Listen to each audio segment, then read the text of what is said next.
Sir ఏం గోపన్న ఇలా వచ్చావు?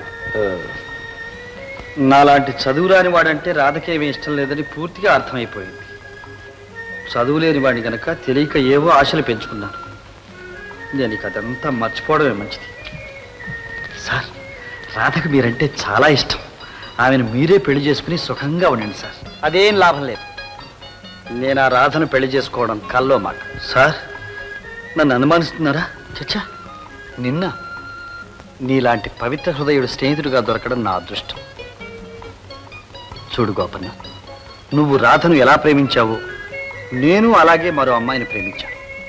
ఇప్పుడు ఆ అమ్మాయికి ద్రోహం చేసి రాధను ఎలా పెళ్లి చేసుకుంటాను చెప్పు. అలాగా? అయితే రాధ ఇంకెవరినైనా చదువుకున్న ఆయన చూసి పెళ్లి చేసుకుంటే బాగుండు. అది సరేనయ్యా, ఆ చదువుకున్న వ్యక్తి నువ్వే ఎందుకు కాకూడదు? నేనా? ఈ జన్మకు అంత అదృష్టం కూడానా సార్? చూడు గోపన్న, మానవ ప్రయత్నానికి మించింది ఏదీ లేదు. అయినా చదువు అంటే నువ్వేమనుకుంటున్నావు? బిఏలు ఎంఏలు పాస్ కావడం అనుకుంటున్నావా? అవన్నీ ఉద్యోగాలకు అర్హతలే కానీ సంస్కారానికి గీటురాళ్ళు మాత్రం కావు. నీకెందుకు, నువ్వు చూస్తూ ఉండు. నిన్ను చదువు సంస్కారం మూర్తిభవించిన వ్యక్తిగా మారుస్తాను. సార్, మీరు ఈ ఉపకారం చేశారా? మీ మేలు జన్మ జన్మలకి మర్చిపోను. మిమ్మల్ని దేవుళ్ళా పూజించుకుంటారు సార్.